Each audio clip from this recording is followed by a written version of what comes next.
and the names pop up. Yes. Got it. Okay, it is 7:30. I will share my screen for the flag salute. All right. Great. Ms. Cho, will you please lead us in the pledge? I pledge allegiance to the flag To the flag of the of the United States of America and to the republic for which it stands, one nation, God, under God, indivisible, with liberty and justice for all. The New Jersey Open Public Meetings Law was enacted to ensure the right of the public to have advance notice and to attend the meetings of public bodies at which any business affecting their interests is discussed or acted upon. In accordance with the provisions of the Act, the Fort Lee Board of Education has caused notice of this meeting to be published on July 10, 2020, and posted on the district website at www.flboe.com, published in the board's designated online media outlet newspaper, The Record, filed with the clerk of the Borough of Fort Lee, and mailed to all persons, if any, who've requested said notice. Please be advised that this meeting is being taped and may be broadcasted on local TV and the district's website at a future date. The Open Public Meeting Act allows for remote participation at board meetings and defines meeting as any gathering, whether corporeal or by means of communication equipment, which is attended by or open to all members of a public body, held with the intent on the part of the members of the body present to discuss or act as a unit upon the specific public business of that body. Roll call, please. Ms. Cho. Here. Ms. Colback. Here. Mr. DeMeglio. Here. Ms. Morell. Here. Ms. Richter. Here. Ms. Ramba. Here. Mr. Rubino. Here. Ms. Tuck. Here. Ms. Han Silver. Here. You have quorum, and I will share.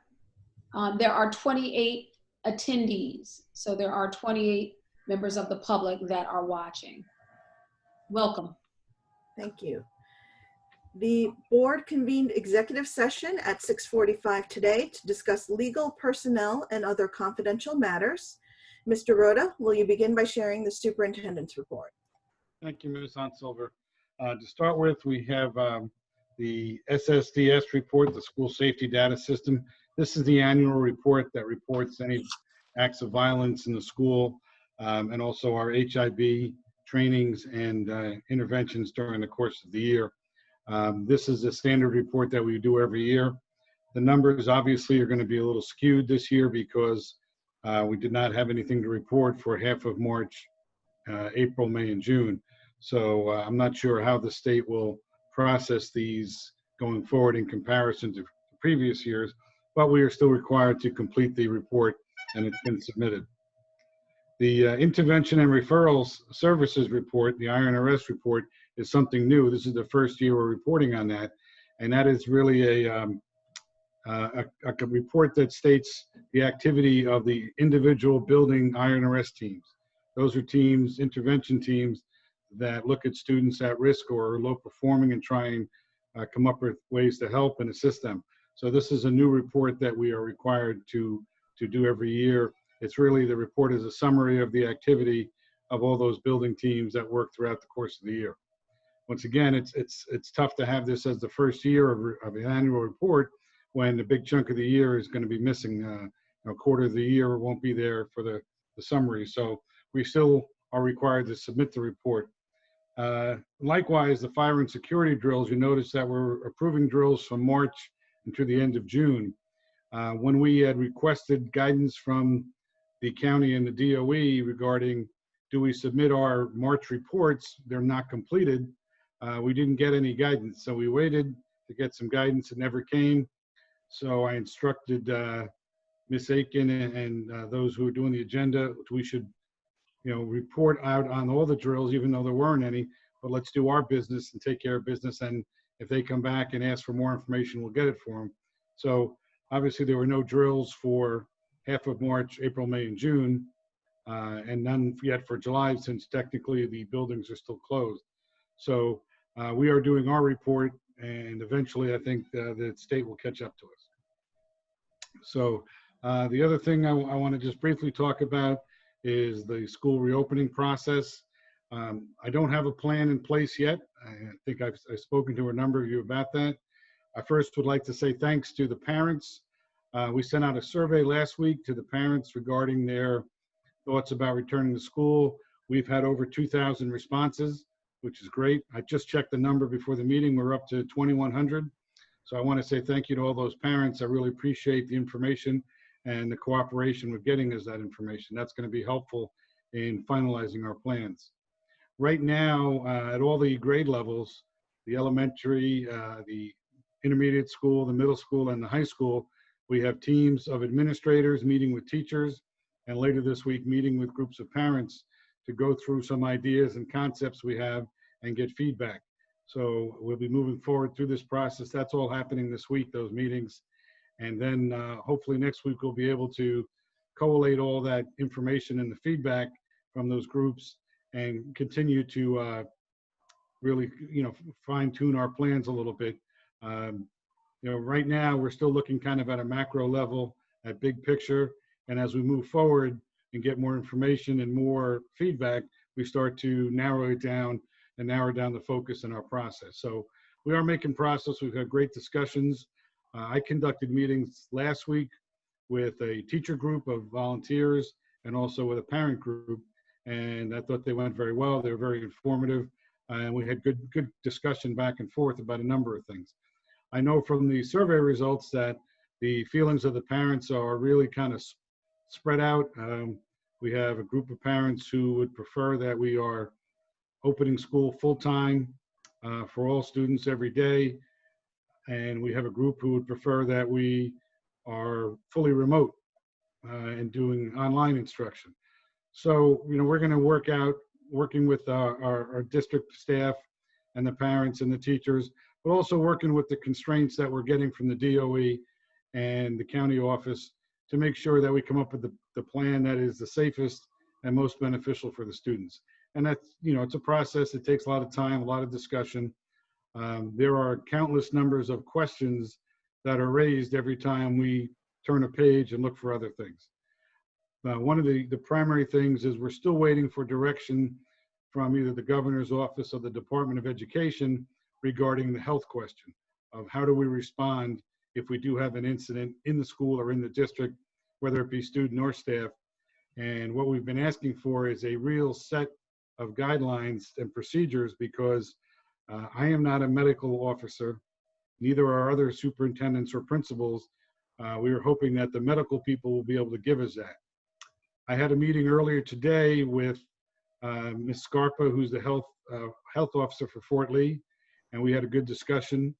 She told me, what she thought was a priority to focus on in our restructuring plans, and we had a good dialogue. She's been readily available to the district on a number of cases going forward, and she said she'll be available whenever we need her. So it was a very productive meeting. I met with her with Mr. Bendel, our B&G supervisor, to talk about some logistics. And also Mrs. Spahn was there and Mr. Rodriguez representing FLEA, and they had some concerns that they shared as well. So, like I said, I thought it was a very productive meeting, a lot of good discussion, still a lot of questions that need to be answered. And, we're working through a lot of that right now with those groups and working through individually what we can as far as social distancing, the actual size in the classroom, how many students do we feel will be safe in a room, and all those logistics that are involved.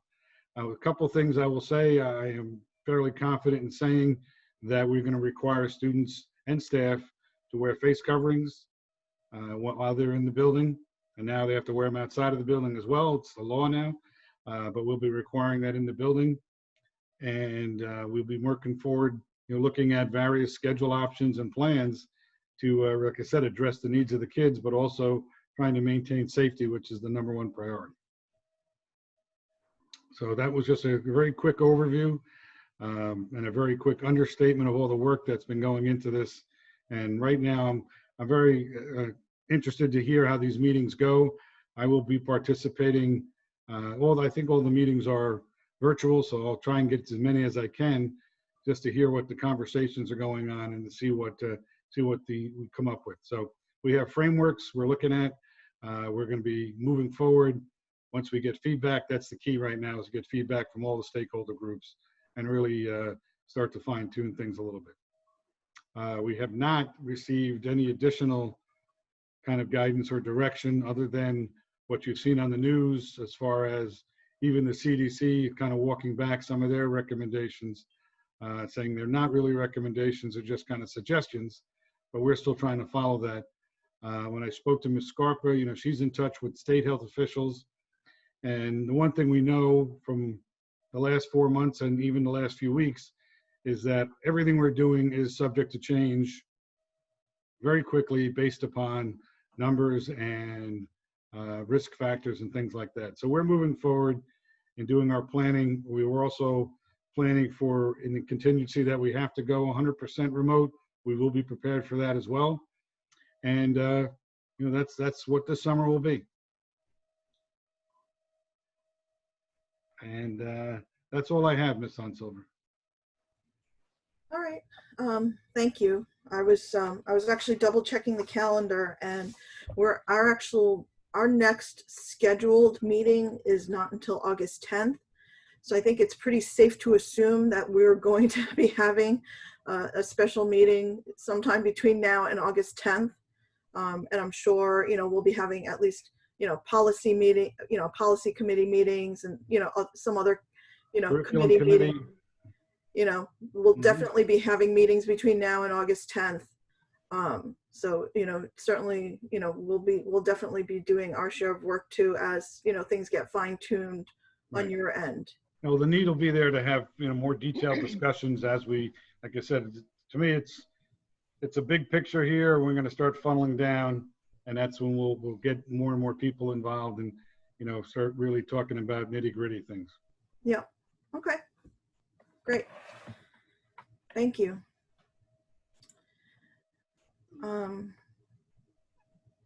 Now, do we have any committee reports? The policy committee met on June 30th. It was right after the guidelines came out. It was a very loose agenda just to start the discussion of what type of policies we anticipate meeting. And we're waiting for our policy provider. Strauss Esme is in the process of putting together a package of recommendations and a variety of policies. And so it was also an update from Ken as to next steps in terms of the reopening. So nothing definitive, but it was just to kind of get the discussion going and so that we can move quickly when we do have policies available. Thank you for that report. Do board members have questions or comments on tonight's agenda or any other topic? I just want to take a moment to thank Superintendent Rhoda, Assistant Superintendent Amato, all the administrators, all the teachers. A big shout out to Scott Bendel and definitely to our custodian crew. As a mom of a senior, it was absolutely awesome to see my son graduate. I didn't think it was going to happen.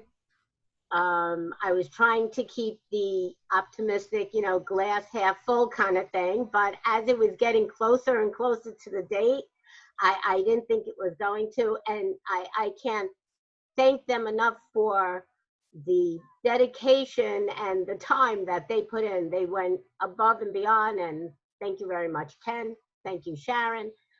Thank you to everybody who was part of it, all the administrators that were there, the teachers that came. It was wonderful, and the middle school was as nice as the high school. I gotta admit, it was really wonderful. So, thank you. As I said in my update to the board, those ceremonies were really the epitome of the team process. We had so many hands involved and so many people really, just like Holly said, really going above and beyond, from the building support staff and the secretaries working with kids and getting caps and gowns distributed safely in an appropriate manner, to the custodians who set up and practiced and got it all done and clean everything they needed to do, and with the administrators and all the teachers who volunteered to come back on their own time and help out, whether it was running the ceremony or helping with the kids and be there, to the Fort Lee police who were there as always supporting us, and the volunteer ambulance corps who was also there helping us out. You know, it was really a community effort, and it was great to see. Kudos to your team. It will be a day that we all remember. So I, as a parent of a senior too, I really appreciate it. And I know all the parents did. It was very well done. Well, I'm hoping the time comes when I can buy them all a drink to celebrate, but right now we're a little handcuffed on that. So You did good. Yep, it was definitely well deserved. Everyone did a great job. I mean, even to handing out the yearbooks and the goodie bags that the seniors got. You know, when I first got to the high school, I said, "Oh, it's going to be a mess over here." It was so so organized, so calm, so it was like nobody missed a beat. It was amazing. It just was amazing. We have the best people. I'm Yeah. a little biased. Oh, all right, Mrs. Tuck. I echo those sentiments. I did want to ask a question pertaining to the budget as well, because we have an item on the agenda tonight about stipends. And so my question behind that about the budget is with respect to some of the PPE that we may be responsible for obtaining. One, Ms. Taylor, you and I had a brief conversation. Do you know yet if it's going to be possible for us to source for the absolute lowest cost PPE, or are we going to be confined by certain restrictions? And then part two to that is, might there be anything that would be on the supply list that parents have to get in addition to, you know, the box of crayons and that sort of material that we buy? I'm trying to get a sense of what that number is going to look like. Okay, I'll answer the first and then maybe pass the next question about the supply list to Ken and Sharon. As it relates to sourcing for PPE, schools are guided by 18A, which is the school purchasing law, and we are not allowed to source the lowest and purchase the lowest masks. We're not allowed to go outside of the United States, and in most cases, if you don't have a business registration certificate in New Jersey, we cannot do business with you. So I didn't know and still don't know if the DOE or the state will change those regulations. I probably get over 100 emails a day regarding PPE. Ken probably gets the same. Scott probably gets the same. So I understand it's a great question. Unfortunately, as we saw with public contracting law in our construction, unfortunately, the lowest is not always the best, but we are governed currently by 18A. So we will not be able to, at this time, source for the lowest, best price for face masks or any other PPE, to my knowledge. We will need to follow 18A, which requires quotes, and then up to $40,000, and we will be probably purchasing more than $40,000 worth of PPE. We would need to go out to bid. So now, as it relates to the supply list, I believe Ken and Sharon may have something to share on that, or maybe not yet, depending upon our finalization of plans. well, I think what we'll have, Lauren, is that first of all, particularly at the elementary level, you know, K4 and those primary, there won't be any sharing of any supplies. So parents may be asked to provide a little more than usual as far as desk supplies, things like that, because obviously we won't be able to share things in the room and share items. But the teachers are revising those and seeing, you know, what's on a need basis kind of thing. The only item I think which we may recommend that parents purchase might be face coverings. You know, we have ordered and we have in stock a large number, but I think, you know, parents may be more comfortable with providing what they think is something appropriate, whether it's a cloth mask that can be reused and washed and that type of thing, or maybe even the face shield. We have ordered a large quantity of those things, and we'll be utilizing them with the staff and as well as the students as needed. But I think that might be the one area that we might encourage parents to, if they can, to help us out there and supply appropriate face covering for the students. Do we anticipate hiring any additional nurses or janitorial staff? Well, we're fully staffed with nurses, one in each building, so I don't think we'll have any additional there. As far as janitorial services, we're going to go back probably with the outsourcing like we have been always doing. The difference might be we have those individuals come in earlier in the day to help with cleanup during the day, as kids, students are in the building, in and out, in between sessions, that type of thing.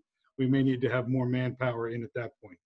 One of the items manpower-wise we're looking at is possibly to add some more security guards, because we will need to add some entrance, extra egress points to all the buildings to allow the students to enter safely.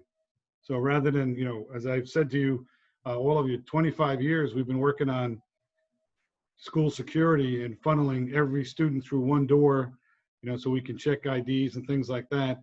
And now we're going to be going through multiple doors in every building, just to ease the flow and to make sure we can maintain the social distancing. So we may need to bulk up our security staff somewhat to cover those entrances.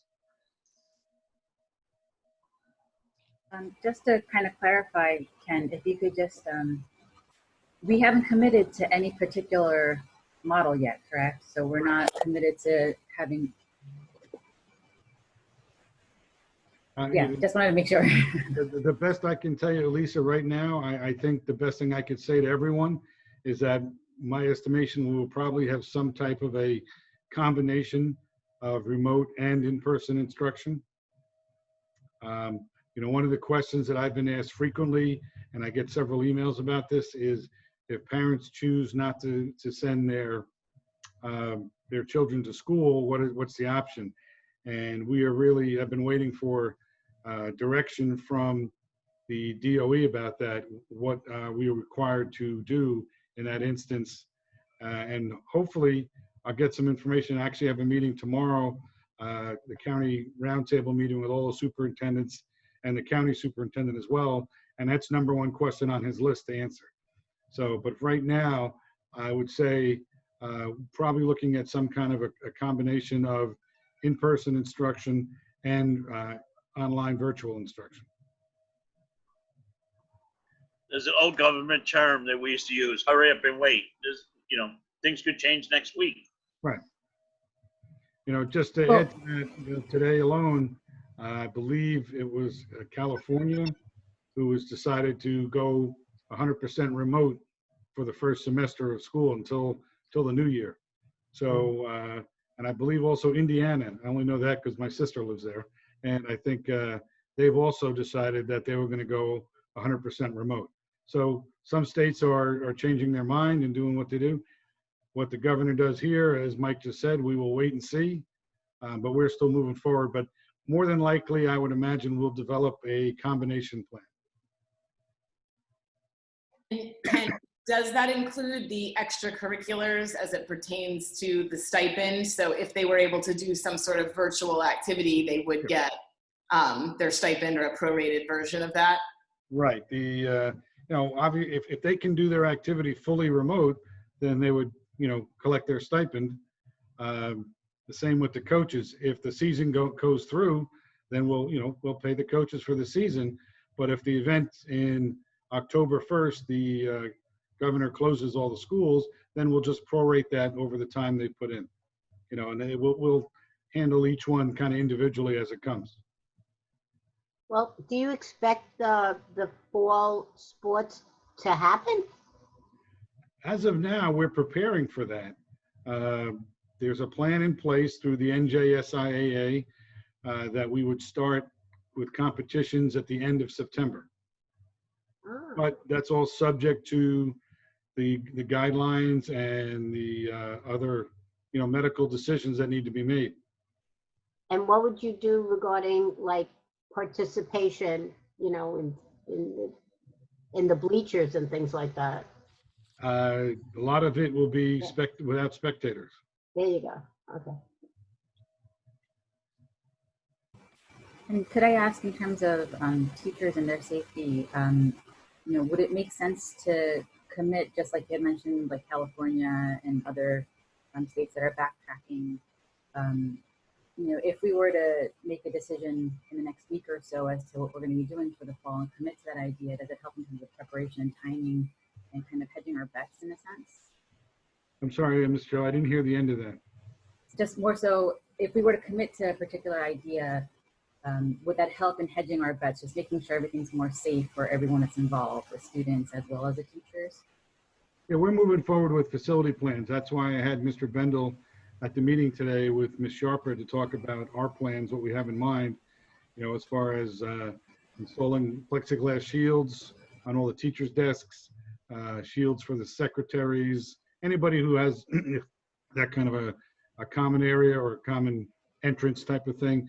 So we're starting to make those plans as well, and working with Mr. Bendel's crew to determine cleaning mechanisms.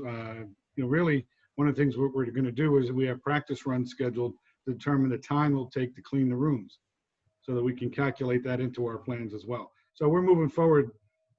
Buildings, in my mind, buildings will be open until we hear otherwise.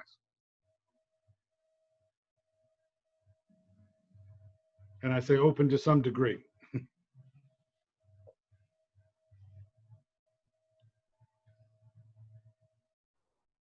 Okay, great. Thank you everyone for your questions and comments. May I have a motion to open the floor to the public? Motion, Morel. Second, Tuck. Second, Cold. All right, motion Morel, second Tuck. All in favor? Aye. Aye. Any opposed or abstentions? All right, Board Secretary Hakisha Taylor will share how public comment session will be conducted. We will use the raise hand feature of Zoom to identify the order in which public comments will be shared. If you have a public comment to share, please select participants from the bottom center of your Zoom screen. From there, select the raise hand button from the bottom right-hand corner. I will recognize each community member in the order of the raised hands by lowering the hand and unmuting the microphone. Your video will be shown. Please then state your name and home address for the record and begin your comments. Please limit your comments to 3 minutes. Does anyone from the public have questions or comments? I do see some raised hands. So first we have Tanya B.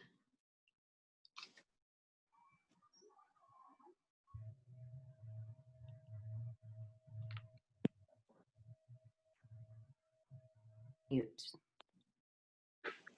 Okay, and start video. Okay, this is, you guys can hear me. This format is really completely different than anything I've ever seen on any of the Zoom meetings I've ever been on. Just so you know, on our end, it's showing up as a webinar, and now you're going to be able to see me, but you can't see any of the participants. There's actually, it doesn't show a participant list, so I don't know if that was done on purpose or if that's something that I don't know. I was running around my house earlier. I don't know if you guys could see or not, but anyway, yeah, so it's set up as a webinar. Was that on purpose, or that's just now it's doing a lot of different things? Is it doing that for everyone else as well? Me, yeah, I can't see anything. Now it's back. Okay, it's showing up different things. So maybe we're just getting used to the new format, because I guess we have our own system now, correct? Yes. Okay, so yeah, the way that it was before was when you would, it was like a regular Zoom call. When you would come in, you would see all the participants, and there would be something on the side where you could click on your participant, and then you could raise your hand that way. This way, you only see the person speaking, which is, that's fine, but there's no participants shown on the way that this one was set up. And then on the bottom, the only thing that was available was the icon that said raise hand. So I raised mine early on because I was trying to figure out how to manipulate not manipulate, but just learn the program, because this is different. Okay, my 3 minutes is almost up. I just want to mention the high school yearbook.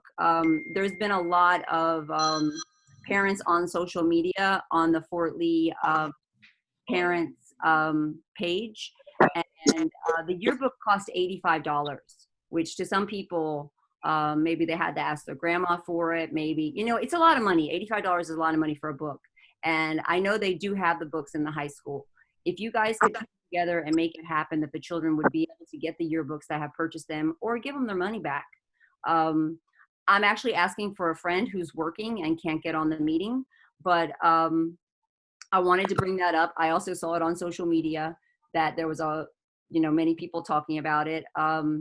Another thing, the custodians, I want to give a huge love and support for our custodians who I drove by the middle school. I watched both ceremonies at the middle school, and it was beautiful. But the custodians, I mean, it was very hot out. It's hot to stand on stage and talk. And Mr. Rhoda, I felt bad for you standing there. I was like, I hope he doesn't pass out, like his knees don't like buckle and go down. But you didn't. You did well. That was great. I couldn't have done it. So I just want to say thank you to the custodians. I know Mr. Darrell, I know Mr. Johnny and Joe and all the custodians. They all worked really, really hard. And if you guys could try to get the yearbooks, if they have them, they're able to go clean out their lockers and stuff. I don't know why. I know the middle school, Mr. Finizio had sent out an email. Their 7th and 8th graders are going to be able to pick theirs up. I know school number 1, we're going to have one day social distancing that people can come by at different times to pick them up. So thank you all for your service. I commend you so much. There's too much stuff to, you're having no vacation. This is no summer for you guys. And I will add you in my prayers and, try to be, hopefully all the parents will try to be as patient and kind as we possibly, can, and be supportive of one another and of each other. So thank you so much for allowing me to speak. Have a nice evening. Tanya, can I just ask you? Yes. You're saying that the high school yearbooks were not distributed to all the students? No, sir. All right, I will follow up tomorrow. I think that had been done. I know July 1, they were doing all the distributing. In fact, I'll several follow up. emails went up. Yeah, I'll follow up on that. Okay, thank you, sir. Thank you, Tanya.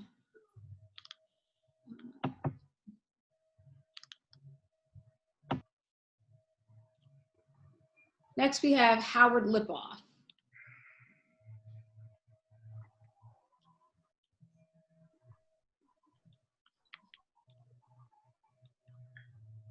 Howard, you can unmute yourself and share your comment.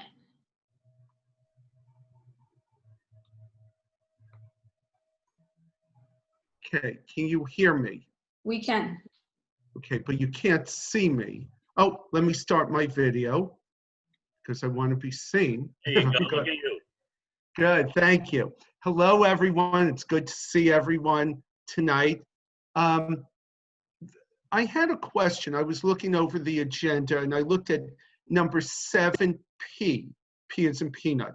And it's listed hiring of substitutes. There was only one name there, and I'm a bit concerned. It led me to think that many of our substitutes tend to be retired teachers, people who are older, might be more high risk.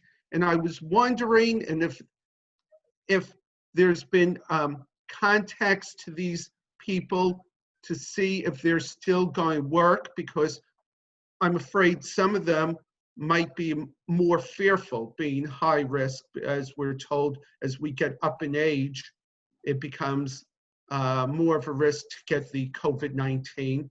And maybe that needs to be part of the planning, I would think, for the year coming up, because in case people get sick, we're being told much more so now that if you're not feeling well, stay home, so that people won't catch. If there's any hint of a fever, you should stay home. So I just wanted to bring that out and ask if that's something that's being looked at, the ability of the district of having substitutes for the year. Yeah, through the HR department, we reach out to the subs. The name on the agenda is someone new who's never subbed for us before. Okay. So other subs don't need to be approved if they've already been approved and are on our list. But do you think they'll be? Do you think they'll be coming back? Most of them, or many of them? Yeah, Mrs. Murphy is reaching out to them like she does every summer, just to reassure that it's something we do as a matter of practice in the summer. Okay. Thank you. Thank you, Howard.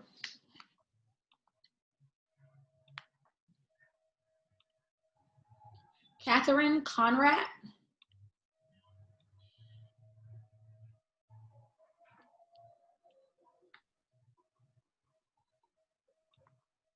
Catherine, you can show your video and unmute your audio.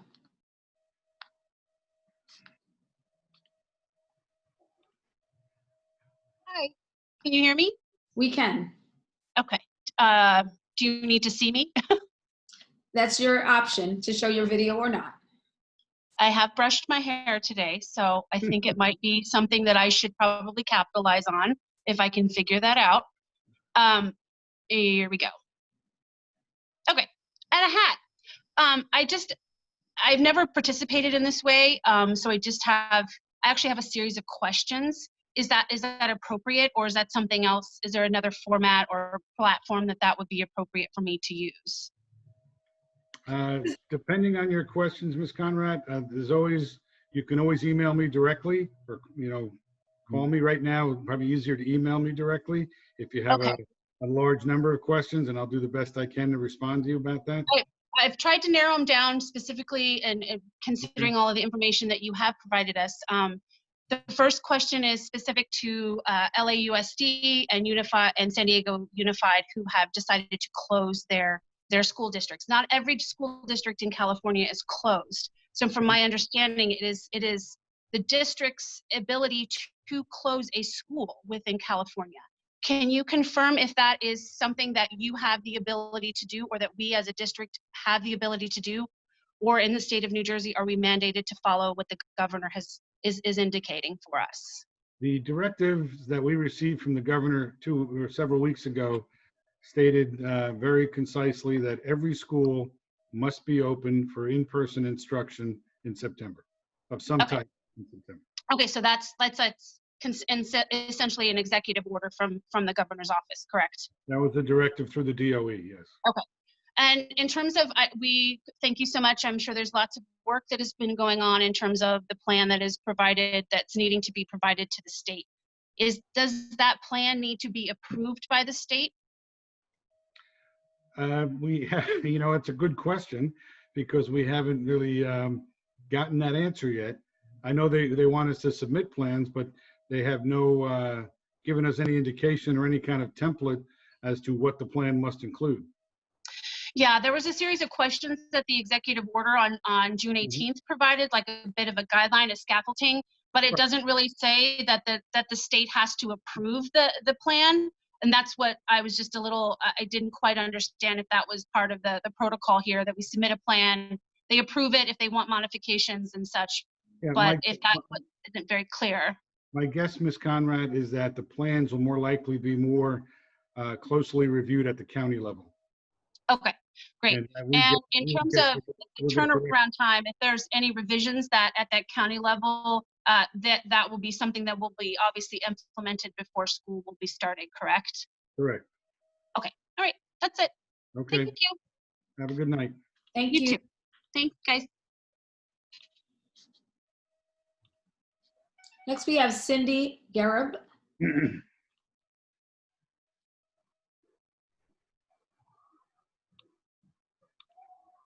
Cindy, you may unmute yourself and show your video if you so choose. There we go.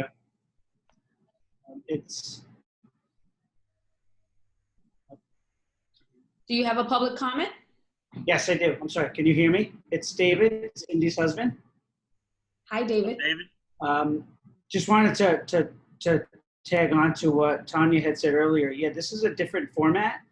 We can't see any of the recipients. I don't know if you changed the format, but we were able to unmute and show video previously, but I was able to get on, so that's fine.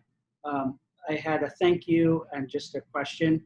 I wanted to thank everyone, the Board of Ed, the janitorial staff for the graduation. My son graduated last Thursday, and again, a big thank you. It was great to have it in person. So again, thank you to all. My question is, I'm not sure if this has been brought up. Typically in years past, my other son's going to be a junior this coming year. Have they given any consideration to if juniors and seniors will be allowed to leave the building for lunch in the fall? I can tell you that that was a major point of conversation this morning when I met with the high school administration. Based on what type of schedule we develop, will we have the open campus for the 11th and 12th graders as we've had in the past? So it's in the discussion process. It'll all be determined by what the overall schedule looks like. Okay, and I just hope, and again, thank you for all the work you've done. I know there are certain committees or higher ups, like the education secretary, that's saying school should be full-time, and I know you're taking into account our kids' health and safety. So I just want to thank you, and hopefully not listening to some of you're listening to the governor, not some of the higher ups. But again, thank you for all that you've done. Well, I will assure you, Mr. Garib, I'm about as non-political as they get. So we will do what we think is in the best interest of our students. Excellent. Thank you again. Thank you. Next, we will have Steph Maharis.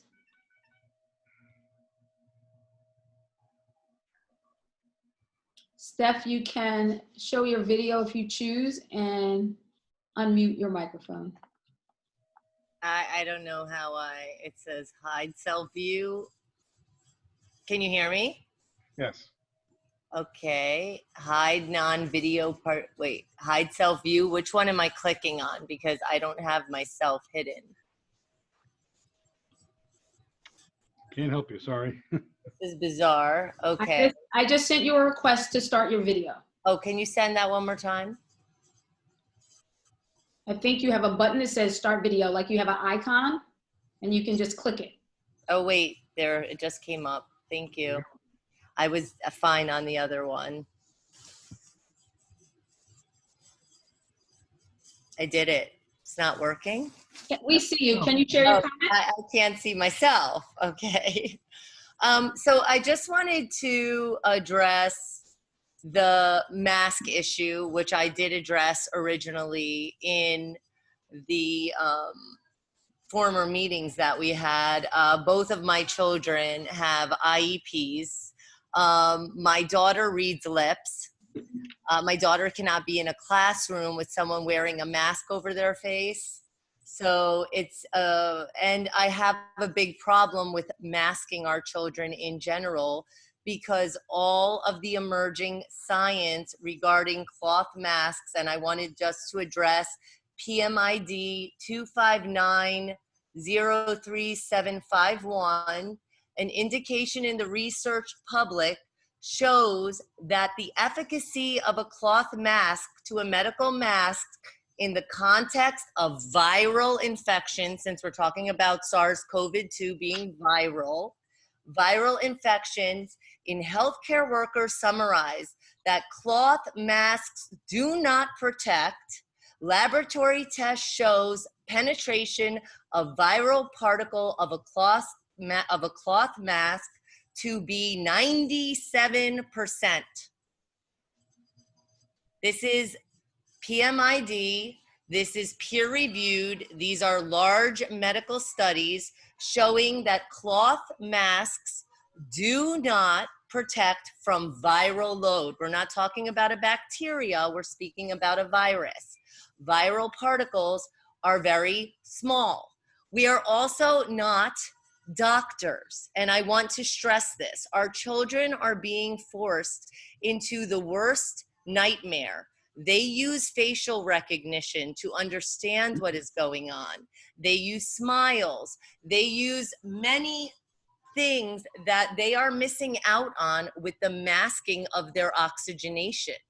And I have a big problem when there is no science, and by no science, I mean show me the actual scientific data that says the cloth mask worn by children for 4 or 5 or 8 hours a day will not deplete their oxygenation, will not raise their blood pressure. And who's going to monitor their blood pressure? Who's going to monitor their oxygenation? Are they going to have finger oxygenation sticks that they put their finger in every 20 minutes to see if their oxygen is going down? I helped 2 people that fainted with masks on in Fort Lee. Elderly people. They actually were double masked on 2 separate occasions. My husband has had 2 employees have heart attacks being masked and working in his office. And they are now suing the company, which I think I mentioned prior, because the doctor said that their conditions should have not had them masked for a full day of work. Teachers are speaking all day long, and to ask them to mask themselves if they are 6 feet away from a student in the front of the classroom, I mean, it's either or, right? It's like if you can't be 6 feet away, right? So why are teachers being asked to be masked teaching lessons? That would be one of my questions to this group. If they're in the front of a classroom and their students are 6 feet away from them, what would the benefit of that be? As I said before, Mr. Maharis, when we've had this discussion, and I respect your opinion, but I'm going to follow the directives that I received from the DOE. But Mr. Rhoda, the directives have to be based on clear evidential science. The science is very clear. A cloth mask, once you touch your mask, it is no longer sterile. It is now a bacteria zone. And you have small children who will be touching their mask constantly, pulling it down if they are going to be masked. My children will not. And I cannot believe that we're even thinking that this is optional. Children are not surgeons. Surgeons are trained never to touch their face. They work in 67 degrees or below. They work in a sterile environment. They are getting paid millions of dollars to do their job. And now we're going to put the mental health of our students in grave danger when there is zero chance that they will be harmed by the coronavirus. The CDC number is 0.04. That's a 99.97% live rate. So what are we teaching our children? To live in fear, to walk around masked? I don't know, but this seems out of the context of the United States of America, 1. 2, it's a horrible way for children to learn and be educated. And as a mother of a much older child, also, my son was speaking to me. He's like, Mom, this is horrific. How could they do this to the children? So I am definitely not for any of these guidelines unless there is clear scientific data that will hold up in a court of law showing that a mask is more effective than 97%, because 97% particle penetration is you might as well not be masked because you're blocking your oxygenation, and oxygenation kills viral load. I mean, there are science teachers on here, I hope, but that's my opinion. This is my thoughts. I think it's crazy that these children are all together. They're all playing in New Jersey. They've been together hanging out in Fort Lee. They're in the parks. They're socializing together. So what are they going to do? Leave the school and then be together? Ms. Maharis, may I just stop you for a moment? Yes. You've exceeded 5 minutes. So sorry. No worries. Ken, any last words? Ms. Maharis, I know we've spoken in the past, and I respect your opinion, but I am bound to follow certain regulations that are passed to me. And hopefully the people who are making those decisions are taking science into consideration, as you say. I would hope that that's the guiding principle here, is science and the safety of our students and staff. Thank you, Ms. Maharis. Thank you.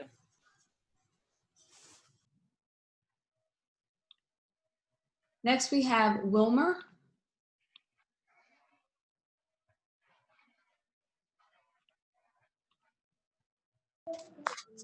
Yes, hello? Yes, hi. Feel You free can to hear me? show your video if you would like, but please share your comment. Sure, just give me 1 second. Okay. Can everyone see me? We can. Okay, in listening to the other meeting that happened, I believe, 2 weeks ago or a week ago, and listening to this one, it seems like opinions are split 50-50. You have people who are completely, they want to take an immense safety precautions in order to avoid any children bringing COVID-19 home or things of that nature. And then you have, as this woman just spoke, people who are not convinced that there's any way, shape, or form that a child could become affected and bring home the virus to anybody at home. Now, the thing is, though, is that I find this opinion to be everywhere. Like, I see like everything is just being split 50-50. And I ask myself, is it possible that half the school could be for people who want to protect their children with a mask, and then half the school could be set aside for people who honestly don't feel that there's any harm in allowing their children to be around each other? I could be I'm a believer that right now there's really not a lot of harm that could come from having children together. I feel like having them in the classroom and having them play or whatever, learn together in a regular format, even if it's 6 feet without a mask, that's fine. I feel like there's honestly no harm in that. There's always going to be a risk because we're not scientists, but then there's instinct, and there are things that we just see around us that we feel like, you know what? I think I'm willing to take that risk. Now, again, if the state permits parents to take that risk and develop some sort of system where we can pick them up immediately, put them into the car and go home, that would be great, because again, she's right to the extent where, come on, you don't want your kids to go to school with a mask on and think that this is normal, and then, joke around with their mask on and this and this and that. Kids, they don't know how to be that serious, and I honestly wouldn't like them to learn to be that serious. There aren't deaths happening around us like continuously, like at that rate where you have to teach your children how to wear a mask and how to always keep it on. Now, that's my opinion. But there are parents out there who don't feel the same way. And you know what? The school should be split in half. There should be kids who stay home. There should be kids who wear masks. And there should be kids who don't wear masks. And the school should be split into 2 groups. You have 2 entrances, one entrance for the kids that wear masks and one entrance for the kids that don't. Different pickup times. The kids who don't wear masks get picked up at one time. The kids who do wear masks get picked up at another time. If the state permits that, I think that that's something that should definitely be explored. Just because there's really 2 different types of philosophies that are emerging among society anywhere. I don't care where. It could be in New Jersey, it could be in New York, it could be in Wyoming. You just find that there's 2 completely different perspectives. And it's that, look, we're giving way too much respect to Corona. And then the opinion of, you know what? We really need to avoid a second spike. Sir, I just want to interject and say that you've Sure. been speaking for about 4 minutes. So if you could wrap up Sure. your comment. Thanks. But honestly, I felt that I've just said exactly what I need to. That there's just 3 types of people: people who want to keep their kids home, people who want their kids to wear masks, and people who don't. And if possible, if the school can split the school in half and have one entrance be for them and one entrance be for them, I honestly don't see any harm in that, because you have a parent who's immensely passionate as the one who just spoke, and she deserves to have her children with other children's parents who feel the same way. And the same thing for people who feel like they're trying to avoid a second wave. So that's pretty much all I got to say. Well, Thank you, Wilmer. Thanks for No your problem. comments, Wilmer. I appreciate your opinion. This is a time obviously we can't say normal about anything that's happening, but what we can say is there's going to be some hard decisions for parents to make in September. This is really going to be a time when being a parent, you really have to think about what you choose to put your child. So I appreciate what you said, though. Appreciate your comments. Thank you. No problem. Thank you. Thank you, Wilmer. Next up, we have Victoria Kim.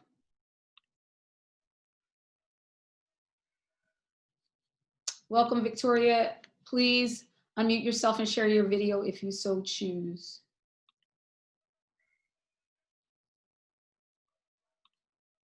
Victoria?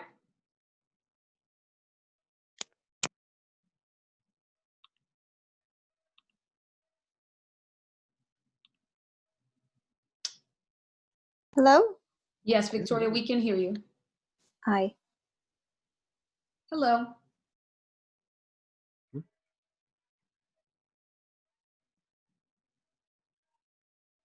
We can't.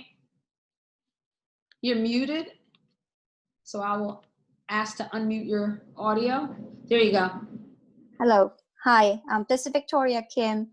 I'm a PS1's parent. And it seems that, like the other two people mentioned, that there are three different groups who, there are three different groups. And I guess I'm the third group who wants to protect our children. And I believe our school should only open if we can meet the safety measures.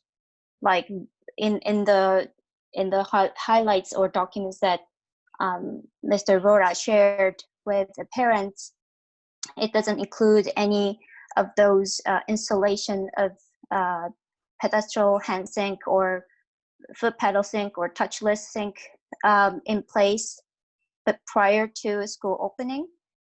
I hope everyone remembers that, before when Corona hit in March, CDC said washing hands for 30 seconds is the most important thing. And for that, we forgot about all of that. And now we're just focusing on wearing masks, which really isn't protecting anybody if the kids are touching their faces or removing, taking on and off all the time. So I would like to know if you have a plan to install any of the extra hand sink station or touchless pedestal hand sink. If you have a plan, I want to know. And do you have any plan to add any translucent divider between the desk if you are to open? And some of the classes don't have windows, really wide open. So I don't know what plans you have for ventilation to make sure that kids are safe. And lastly, whether it's going to be hybrid or not, there should be some kind of a remote learning happening. And also in the plan, it says the students or parents refusing to attend in person instruction must be accommodated as a part of the reopening plan. So which means that you need to provide some kind of remote learning program for those people. And I don't know what kind of workshops are given to teachers and how it is, how you're planning to do remote learning. It seems like we are in waiting for the decisions, not really working on how to improve our online courses and teaching sessions. That's it. Well, Ms. Kim, I'll tell you that we are working. We're setting up in-district professional development for the staff just to address the topic you're talking about, which is online instruction. As I mentioned earlier in the meeting, the district is required to prepare a plan in case we are required to go 100% online in the event that our situation in the state changes. So as part of that, we are training teachers, and they'll be participating in training and workshops to better their skills and to be more diverse in what they're doing. As far as ventilation. So is it mandatory? Is that workshop mandatory for all the teachers, and they know it's one of like qualification? No, they won't be teachers mandatory. Teachers will volunteer to participate, and we'll work with the teachers to give them what they need and what we think will be beneficial to them. As far as the physical part of the building, we're looking at ways that we can improve that. To my knowledge, the windows work in all the classrooms. Some windows do not open as far as others for safety reasons. They're required only to open a certain thing. We have added a good amount of air conditioning at School 1 and School 3 to a number of classrooms. So those rooms will have that kind of ventilation flowing. As far as the plumbing goes, we are looking at alternatives to the, not so much the hands-free, but different types of faucets, particularly for the younger students, to make it easier for them to regularly wash their hands. So all that is happening now as we're in the summer months and we can do that. Okay, so you're making sure those are in place prior to. No, I didn't say we're make sure they're in place. I said we're looking into the possibilities and the value of that, because there is obviously a cost involved to changing out a large number of fixtures in all the buildings. Okay, thank you. Thank you. Next up, we have Winston Kwa.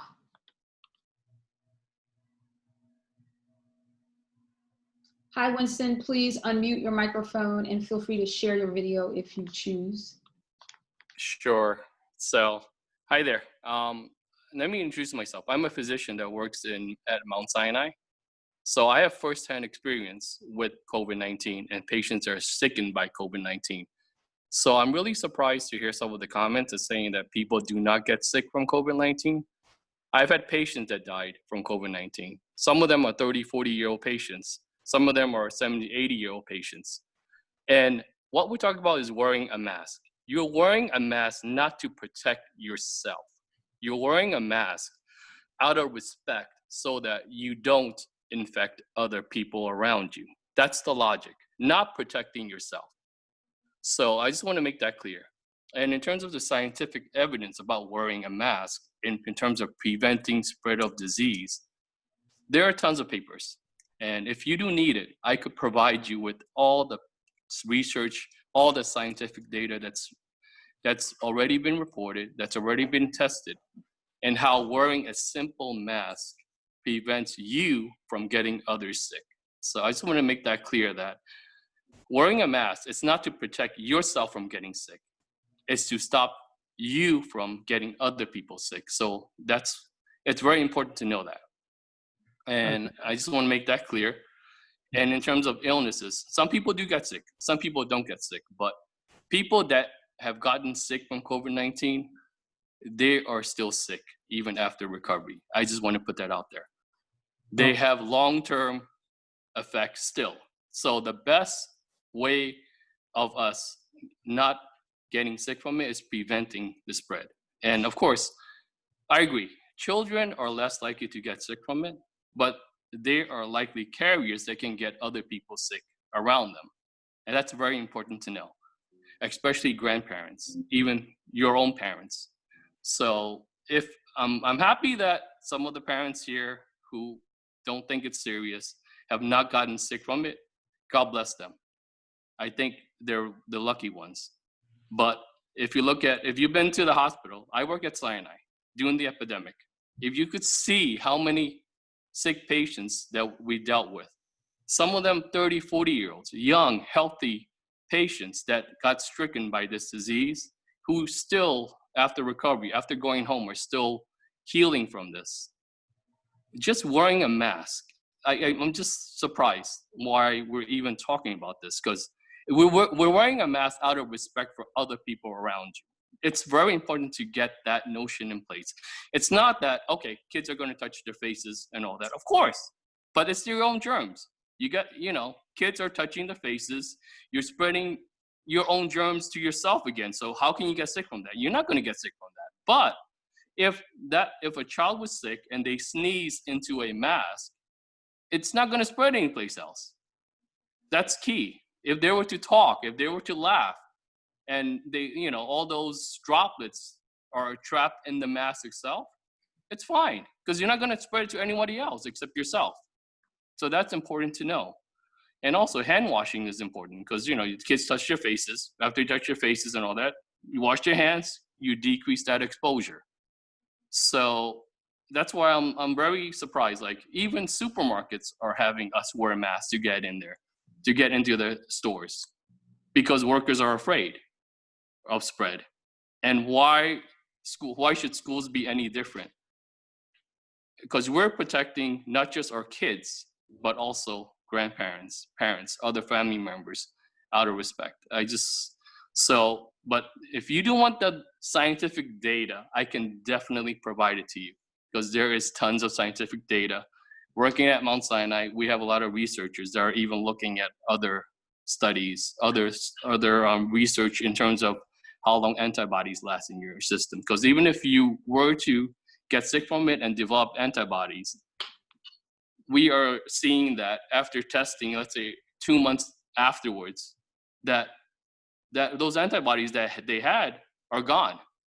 So are they really immune, or is there something else we're missing? So we're looking into that at Mount Sinai, just to let everybody know. But I'm just putting it out there.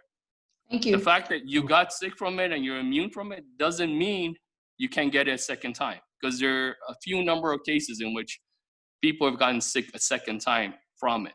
So, but Dr. Kwai, I just want to put it out there. I really appreciate your comments, and also thanks for all you did during this pandemic and I continue to do. I appreciate your efforts. Thank you. Appreciate your comments and your opinions as well. Thanks for sharing your thoughts. Thank you so much. Thank you. Next, we have Julene.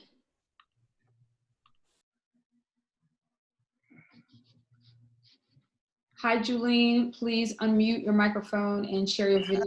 Guys, how are you? I just want to hop on.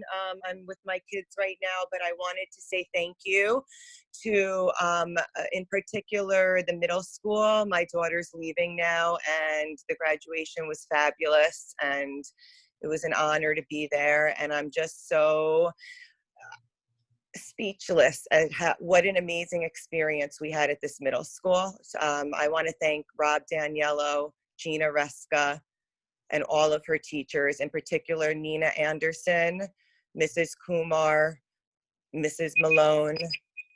Woo. And there's so many. I don't even, Jahara Francisco, all of them, they have just been incredible. It's like a family for us. So I'm sad to leave, but I feel privileged to have had such a wonderful, wonderful experience leading the PTO there with such support from my principals and my teachers and my parents. So I want to thank everybody. I want to thank Tanya. I want to thank Emily. I want to thank Gabby for being there for me the whole year, and all the other people I've worked with throughout the years, Serena Pack, Shirley, Jamie Carter, Jen Main, and I want to give a shout out to all the PTOs in our community, because the PTOs really make this community run, and I think sometimes we're the unsung heroes, and I just want to say I love you all, and I'm proud of you, and keep doing what you're doing, because it does make a difference. And even if people don't acknowledge you, and even if people don't notice, and you know, we're not in this to get acknowledged. Like my mom always told me, you do this for your kids. And I just had a great experience doing it for my kids. I'm going to continue to do it for my son. And just thank you to everybody who's been there to support me. Candy, Mike, Paula, everybody there who's, you know, Holly, Kristen, Elisa. You know, I'm forever grateful. Thank you so much. Thank you. Next, we have Joe Capolini. Hey, Joe. I had to be careful not to call him Pizza. Yeah. How you doing? My name is Joey. I'm from the middle school. I'm one of the custodians. I just want to say thank you to Mr. Rhoda and the Board of Education for having the graduations for the middle school and the high school. The reason why I say that, we had so much feedback. I'm getting goosebumps right now. So much feedback that they're so happy that their kids got to graduate in a regular way. And I just want to say one more thing, and the PTO, thank you very much. And I'm just saying this because we do recognize you, and the custodians, on the behalf of the custodians, want to thank you for lunch, for you providing lunch on Thursday for us. Thank you. We love you, Joey. Thank you. Love you all too. Thanks, Joe. Joe. Thanks for your efforts, Joe, because all that wouldn't have been possible without you, and particularly, but I do like those sunglasses. You're looking very cool tonight. They're prescription. Oh, okay. But Mr. Rhoda, thank you. We do it as a team. I As know, a we, you're right, not Joe. an I. Thank you. Thanks. Thanks, Joey. Mr. Wilmer, now I believe Mr. Wilmer has spoken before, but let's promote him to panelist and see if he. Wilmer, Yes, I'm here. would you like to speak again? Yes, there was just something that I wanted to say in rebuttal to. Not really a rebuttal, but just more like speak on what the physician said. See, this is the thing that I'm talking about. You have, this guy is a physician, for God's sake. So he sees things every single day that let him know that COVID is a real thing and that it's out here terrorizing and doing what it's doing. But then you have parents who are completely drenched in going around people, and they have older people living in their house or whatever the case may be, and they're not getting affected, and nobody that they know is getting affected. So how can these two completely different stories exist? But it's possible. And then let's say this. Let's say you're a parent, but you don't have grandparents in the house. So you're willing to take that risk to send your kids to school. This is what he needs to understand. So I understand him, and I understand that he's there in the hospital. So at the end of the day, he's seeing people come in every single day, or whatever the case may be, who are affected by this, die by this. So of course, it's like listening to a cop radio. Like, they get the worst of the worst. But us as regular people, we only see it happen every so often, and probably not at all. So he needs to understand that he's in the crossfire. He's hearing this every single day because he is a physician. But us as regular people, we don't hear this every day. So that's where the 0.4% comes in, or whatever the case may be, where regular people don't see crimes every day, but listen to a cop radio and you're going to hear crimes every single second. So, of course, but like I said, that's why it literally is split 50-50. And I feel like a petition is in place where an online petition needs to be set up where parents can anonymously vote and say, hey, look, I'm willing to send my kid. I'm willing to not. And see if it gets split down 50-50.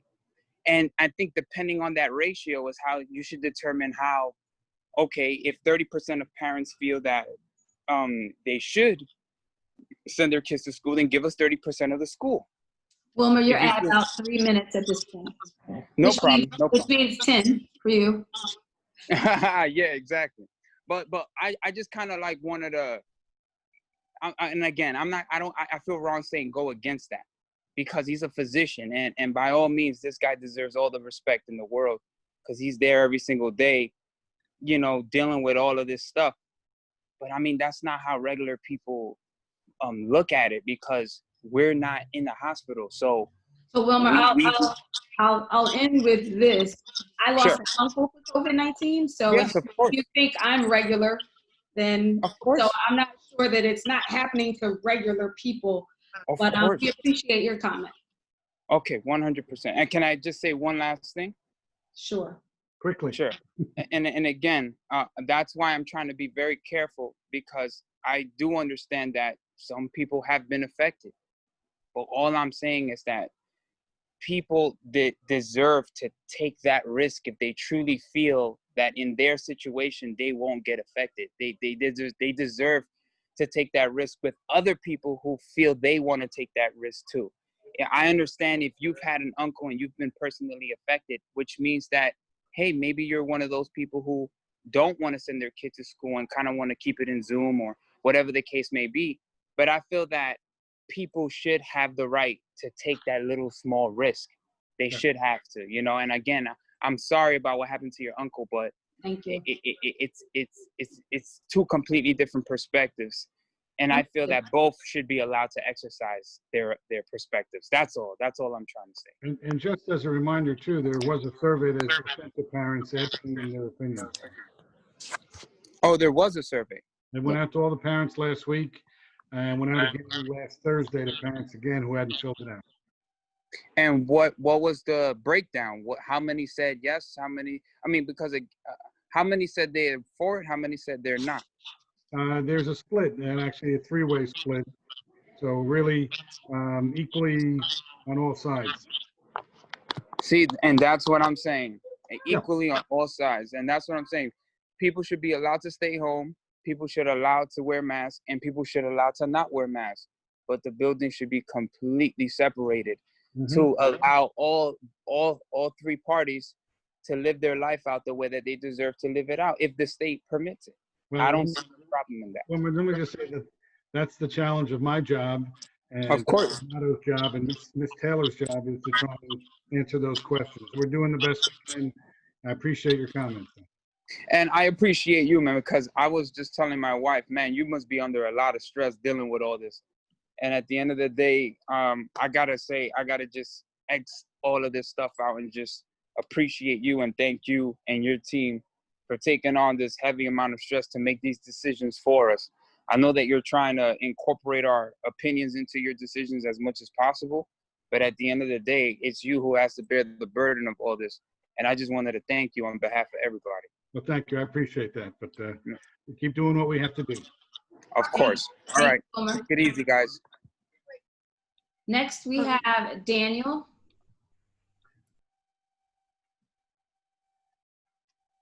Hi, Daniel. You can unmute your microphone and share your video if you choose. Okay. Hello. Hi, everyone. First, I want to say, thank you, for all the hard work. I just have a quick comment. I hear a lot, about, the risk, for the kids. But I think one thing that we shouldn't forget is also the risk, for the teacher and the staff. So, they, if, somebody, like, let's say if I'm a teacher, if, certain kids, they don't wear a mask and then I feel unsafe, I don't think it would be fair, for the teacher or the staff as well. So, so I think, when we put in a plan, I think, again, I think it's pretty tough, being in your position because you have to consider all the different angles. But I just want you to say that, just trying to see how, the risk, for the staff and the teacher, how they feel about it. Is it safe to go to work? When the kids not wear a mask, certain teacher probably feel like, oh, it's, kind of unsafe. And then if they bring the virus, home to other, family members, we all worry about that. So that's all I want to say. I completely agree with you. We did send a survey to our staff as well to try and get their feedback and their feelings about it. But obviously, and thanks for saying that, we are equally as concerned with keeping our staff healthy and safe as we are with the students, because it's, it's a school community. It's you can't separate one from the other. Yes, thank you. I think you have a tough job. Very stressful. But thank you for doing all the hard work. Hi, Daniel. Thank you. I was actually going to mention that later, so I'm glad someone else brought that up. So yes, thank you.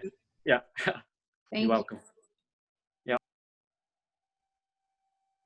We have Tanya B again. Tanya? Coming on. I'm coming on. I'm on my way. I'm here. I'm coming any second. Okay. Hey, sorry. If it's possible, it's wonderful that everybody comes together for the meeting, and the format, I mentioned it before. Do you think that next time when we have, if the meeting is Zoom, that we will be able to have it in the old format? Because like there's people that I would like to connect with on here.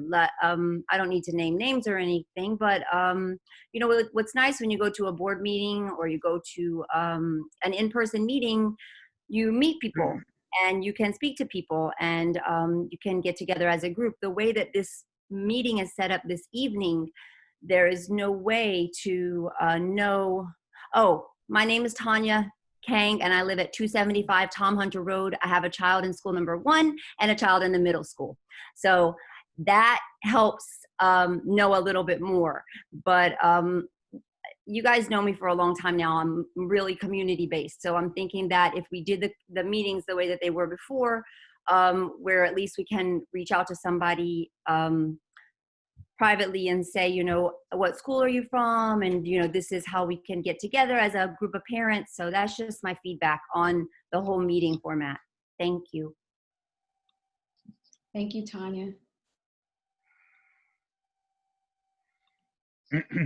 There are no other public comments. All right, great.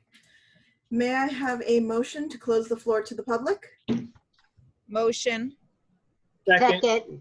Okay, motion Ramba, second Morel. All in favor? Aye. Aye. Any opposed or abstentions? All right, moving on to resolutions. May I have a motion to approve items 1B through 2B? Motion. Second. Okay, sorry, I missed the motion. Second Morel. Motion. Okay, okay, thank you. Motion Tuck, second Morel. Ms. Cho. Yes. Ms. Colbath. Yes. Mr. DeMeglio. Yes. Ms. Morel. Yes. Ms. Richter. Yes. Ms. Ramba. Yes. Ms. Tuck. Yes. Ms. Hansilver. Yes. Motion passes. May I have a motion to approve item 1CUR? Motion Morel. Motion Morel, Second Colbath. second Colbath, thank you. Ms. Cho. Yes. Ms. Colbath. Yes. Mr. DeMeglio. Yes. Ms. Morel. Yes. Ms. Richter. Yes. Ms. Ramba. Yes. Ms. Tuck. Yes. Ms. Hansilver. Yes. Motion passes. May I have a motion to approve items 1F through 7F? Motion Ramba. Second round. Okay, motion Ramba, seconded DeMeglio. Ms. Cho. Yes. Ms. Colbath. Yes. Mr. DeMeglio. Yes. Morel. Yes. Ms. Richter. Yes. Ms. Ramba. Yes. Ms. Tuck. Yes. Ms. Hansilver. Yes. Motion passes. May I have a motion to approve items 1P through 32P? Motion Morel. Second Cho. Morel and Cho. Ms. Cho. Yes. Ms. Colbath. Yes. Mr. DeMeglio. Yes. Ms. Morel. Yes. Ms. Richter. Yes. Ms. Ramba. Yes. Ms. Tuck. Yes. Over. Yes. Motion passes. Moving on, is there any old business? All Ms. right. Silver, I don't know if it's old or new, but I just wanted to thank them, Mr. Rhoda, for the beautiful job at the graduations. And everybody, I was very touched. I thought it was very nice. Thank you. One item I just want to briefly bring up is I mentioned in my update the district calendar that we put together. Every year, we usually send out a hard copy of the calendar with dates on it and some information in there. I'd mentioned to the board the possibility of doing that calendar electronically this year because it's difficult for the schools to commit to a date for concerts and events like that, even back to school nights, but we don't know what's going to happen yet. So rather than send that to the printer in August and have it all changed, my suggestion is that we try an online format and we could prepare it month by month and send it out to all the district families. They would have the option of printing it if they choose to, but at least then it would be up to date and it would be relevant, as you know, as we can reflect what's actually happening. Because, to be honest, we really don't know what's going to happen. So it'd be tough to put down things like back to school nights, calendars, and other major events if we're not really sure what's going on. So that was something I just want to bring up to the board again. I had mentioned it in the update, but I think it's a wise choice for this year. we can always go back to the hard calendar in the future. Right now, there's just too many question marks. Great idea. Agreed. I think it's a good idea. It also saves paper, you Mhm. know, it's kind of the eco-friendly option. It gives us flexibility as well. And there is some information in the front of the calendar. There are phone numbers and things like that we can still put that out to the parents in September electronically and post it on the website if they need to access that information. Okay. And I almost think that sending it electronically, some of that information actually might be viewed by more parents than, you know, distributing it through the kids. I think sometimes some of that stuff gets lost on the way home sometimes. So I think that'll be great. Thank you. Okay. Is there any new business? I had spoke with Mr. Rhoda. I had asked him what his thoughts were as far as, and it involves all of you, as far as having board meetings in the auditorium where we would be there. Of course, there wouldn't be any audience, but they would be able to participate, you know, like they're doing now, and Ms. Taylor would be able to still do the response as far as us hearing them and, you know, seeing them, but where we would be able to be together kind of thing. So I just thought I would mention that. So it would be a hybrid meeting, I guess, where we would be there in person, but the audience would do it virtually. Of course, with social distancing and what have you, and all the protective measures that need to be taken.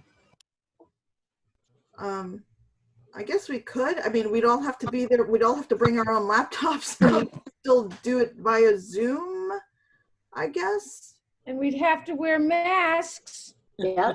Kind of feet. Right. We would have to wear masks because we respect each other and we don't want anybody to get sick. I mean, I guess Ken. I brought it up to Mr. Rhoda, and he said I should bring it up in new business, and I said I would. So I did. Look into the logistics of it. Right. And I'll talk to Ms. Taylor about how we might be able to do this, and we'll measure it out basically and see if we can all fit there in an appropriate way. And be able to record it. Right.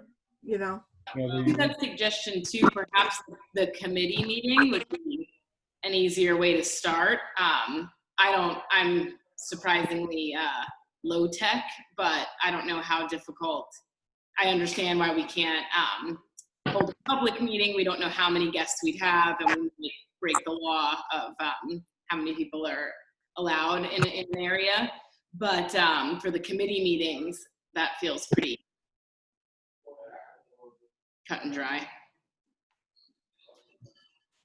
Yeah, I've been discussing with the people running the meetings to, whether they want to do it remotely or in person using the auditorium, because it is large enough to space out.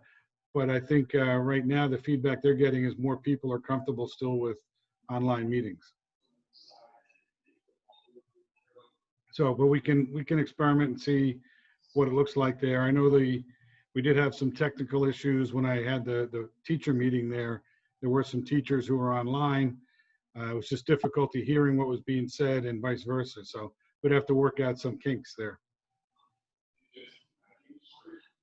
Okay. Something to look into. All right. Any other new business from anybody? All right. Just plug the county superintendent meeting too. We may be able to get more information July 30th, if everyone saw that email. Okay, great. Yeah, I mean, I think I certainly did not expect tonight's meeting to go into a debate of mask versus no mask. I think we basically have to follow the guidelines that we are given by the Department of Education. It's not really our choice. Like Dr. Kwa and, Daniel had both mentioned, we also have to think about the safety of others. It's not also whether or not the children are getting sick, but we also have to think about the people that are in the building. We spent a lot of time thanking all the custodial staff and the teachers and the secretaries. So we also have to think about their safety as well. So we do appreciate all your comments from everybody. It just highlights how difficult, this is going to be, because we know whatever plan we come out with, not everyone is going to be happy with it.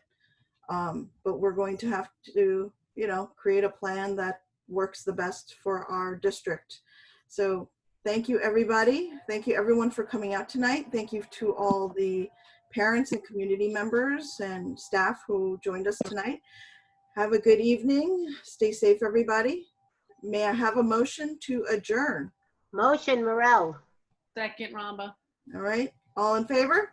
Aye. Any opposed? All right. Good night, everybody. Thank you. Night. Thank you. Good night. Thank you, Keisha. Good night.